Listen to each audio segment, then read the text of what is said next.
CMR shopping mall ఆడి శ్రావణం అతిపెద్ద KG sale up to 61% offer 1+1 combo offer. So ఇప్పుడే shopping చేయండి.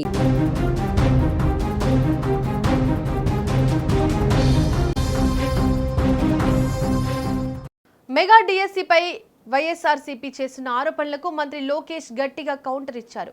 డిఎస్సి నియామకాల్లో అవకతవకలు జరిగాయని ఆరోపిస్తున్న జగన్ అసెంబ్లీకి వస్తే ఎక్కడైనా సరే చర్చకు తాను సిద్ధమని నారా లోకేష్ కు సవాల్ విసిరారు.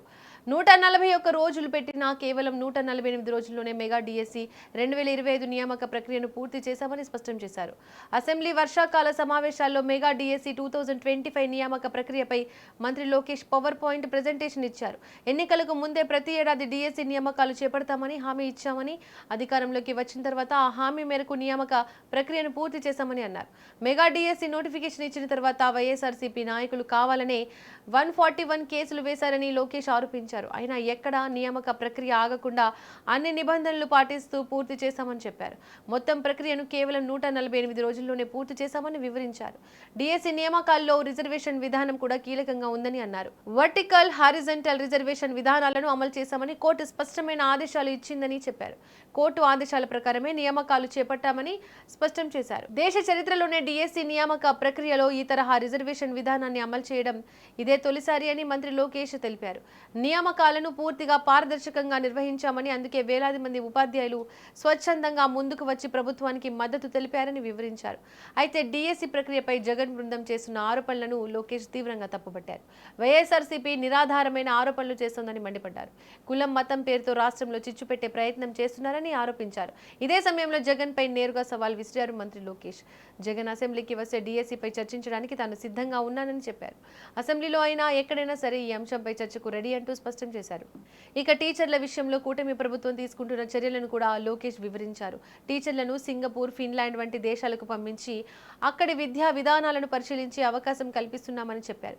గత వైఎస్ఆర్సీపీ ప్రభుత్వంపై విమర్శలు చేస్తూ తాము టీచర్లను సింగపూర్, ఫిన్లాండ్ పంపిస్తుంటే గత ప్రభుత్వం వారిని వైన్ షాపుల ముందు నిలబెట్టిందని వ్యాఖ్యానించారు. మొత్తంగా మెగా డిఎస్సి 2025 నియామక ప్రక్రియపై అసెంబ్లీలో మంత్రి లోకేష్ కీలక వివరాలు వెల్లడించారు. 141 కేసులు వచ్చినా 148 రోజుల్లో ప్రక్రియను పూర్తి చేశామని, కోర్టు ఆదేశాల ప్రకారం రిజర్వేషన్ విధానాలను అమలు చేశామని స్పష్టం చేశారు. మరోవైపు డిఎస్సిపై ఆరోపణలు చేస్తున్న జగన్ అసెంబ్లీకి వస్తే చర్చకు సిద్ధమని లోకేష్ విసిరిన సవాల్ ఇప్పుడు రాజకీయంగా ఆసక్తికరంగా మారింది. జగన్ అన్న వ్యక్తి లోకేష్ని ప్రశ్నించట్లేదు అధ్యక్ష. జగన్ అన్న వ్యక్తి గౌరవ ముఖ్యమంత్రి చంద్రబాబు నాయుడు గారిని ప్రశ్నించట్లేదు అధ్యక్ష. జగన్ అన్న వ్యక్తి ప్రభుత్వాన్ని ప్రశ్నించట్లేదట అధ్యక్ష. జగన్ అన్న వ్యక్తి అంబేద్కర్ గారిని ప్రశ్నిస్తున్నారు అధ్యక్ష. ఎందుకంటున్నానంటే ఇది అంబేద్కర్ గారు రాజ్యాంగంలో రిజర్వేషన్ విధానం తీసుకొచ్చిన వ్యక్తి. అది మేము పాటిస్తున్నాం. వర్టికల్, హారిజాంటల్ రిజర్వేషన్ పారదర్శకంగా నిర్వహించాల లక్ష్యంతో మేమున్నాం. అంబేద్కర్ గారిని ప్రశ్నిస్తున్నారు అధ్యక్ష గొడ్డలిపాటి నాయకుడు అధ్యక్ష. దానికి సమాధానం చెప్పమనండి అధ్యక్ష. ముందు అధ్యక్ష ప్రెస్ మీట్లు ఎందుకు అధ్యక్ష? రమ్మనండి హౌస్కి. ఎందుకు రాలేదైనా? నేను ఛాలెంజ్ చేశాను అధ్యక్ష. ఇది 4వ ఛాలెంజ్, 4వసారి ఛాలెంజ్ చేస్తాను. టైం డేట్ మీరు ఫిక్స్ చేయండి. డిబేట్కి నేను ready. I'm ready. In the house, out side the house I'm ready. నేనేం పారిపోట్లా. మీలాగా నా పైన సిబిఐ కేసులు లేదు, మీలాగా నేను బెయిల్ పైన లేను. నేను ఎక్కడికి వెళ్ళాలంటే నేను కోర్టుకు వెళ్ళి పర్మిషన్ తీసుకోవాల్సిన అవసరం నాకు లేదు. అది మీకుంది, నాకు లేదు. పారదర్శకంగా నేను నిర్వహిస్తున్నా అధ్యక్ష.